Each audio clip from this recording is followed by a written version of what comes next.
زید بن حارثہ رضی اللہ عنہ۔ حضرت زید بن حارثہ رضی اللہ عنہ زمانہ جاہلیت میں اپنی والدہ کے ساتھ ننہال جا رہے تھے۔ بنو قیس نے قافلے کو لوٹا جس میں زید رضی اللہ عنہ بھی شامل تھے۔ ان کو مکہ کے بازار میں لا کر بیچا۔ حکیم بن حزام نے اپنی پھوپھی حضرت خدیجہ رضی اللہ عنہا کے لیے ان کو خرید لیا۔ جب حضور اکرم صلی اللہ علیہ وآلہ وسلم کا نکاح حضرت خدیجہ رضی اللہ عنہا سے ہوا تو انہوں نے زید رضی اللہ عنہ کو حضور اقدس صلی اللہ علیہ وآلہ وسلم کی تربیت میں دے دیا۔ زید رضی اللہ عنہ کے والد کو ان کے فراق کا بہت صدمہ تھا، اور ہونا ہی چاہیے تھا کہ اولاد کی محبت فطری چیز ہے۔ وہ زید رضی اللہ عنہ کے فراق میں روتے اور اشعار پڑھا کرتے تھے۔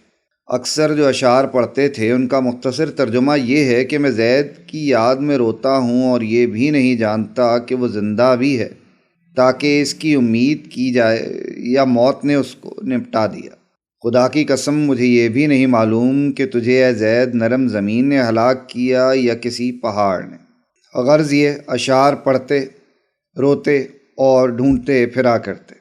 اتفاق سے ان کی قوم کے چند لوگوں کا حج کو جانا ہوا اور انہوں نے زید رضی اللہ عنہ کو پہچانا، باپ کا حال سنایا، شعر سنائے، ان کی یاد و فراق کی داستان سنائی۔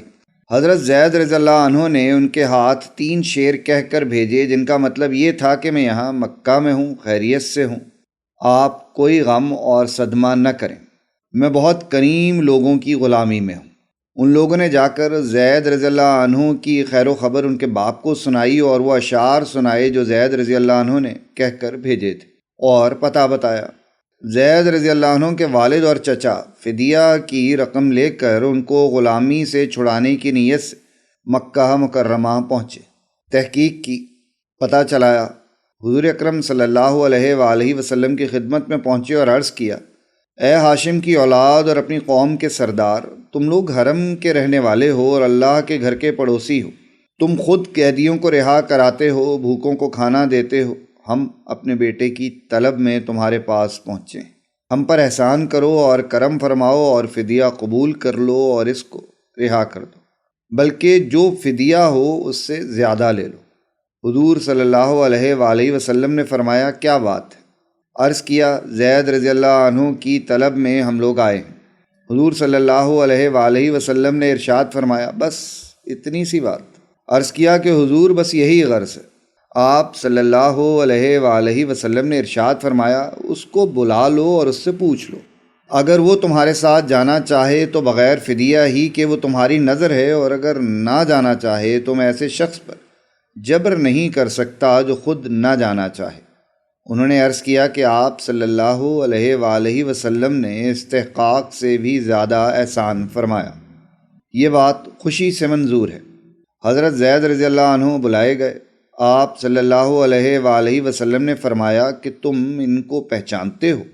عرض کیا، جی ہاں پہچانتا ہوں، یہ میرے والد ہیں اور یہ میرے چچا۔ حضور صلی اللہ علیہ وآلہ وسلم نے فرمایا، میرا حال بھی تمہیں معلوم ہے، اب تمہیں اختیار ہے کہ میرے پاس رہنا چاہو تو میرے پاس رہو، ان کے ساتھ جانا چاہو تو اجازت ہے۔ حضرت زید رضی اللہ عنہ نے عرض کیا کہ حضور، میں آپ صلی اللہ علیہ وآلہ وسلم کے مقابلے میں بھلا کس کو پسند کر سکتا ہوں؟ آپ صلی اللہ علیہ وآلہ وسلم میرے لیے باپ کی جگہ بھی ہیں اور چچا کی جگہ بھی۔ چچا نے کہا کہ زید، غلامی کو آزادی پر ترجیح دیتے ہو اور باپ، چچا اور سب گھر والوں کے مقابلے میں غلام رہنے کو پسند کرتے ہو؟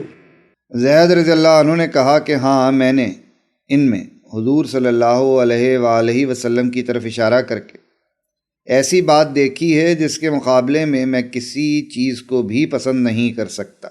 حضور اکرم صلی اللہ علیہ وآلہ وسلم نے جب یہ جواب سنا تو زید کو اٹھا لیا اور کہا کہ میں نے اس کو اپنا بیٹا بنا لیا۔ زید رضی اللہ عنہ کے باپ اور چچا بھی یہ منظر دیکھ کر بہت خوش ہوئے اور خوشی سے ان کو چھوڑ کر چلے گئے۔ حضرت زید رضی اللہ عنہ اس وقت کم عمر تھے۔ اس کم عمری کی حالت میں سارے گھر کو، عزیز و اقارب کو قربان کر دینا جس محبت کا پتہ دیتا ہے وہ ظاہر ہے۔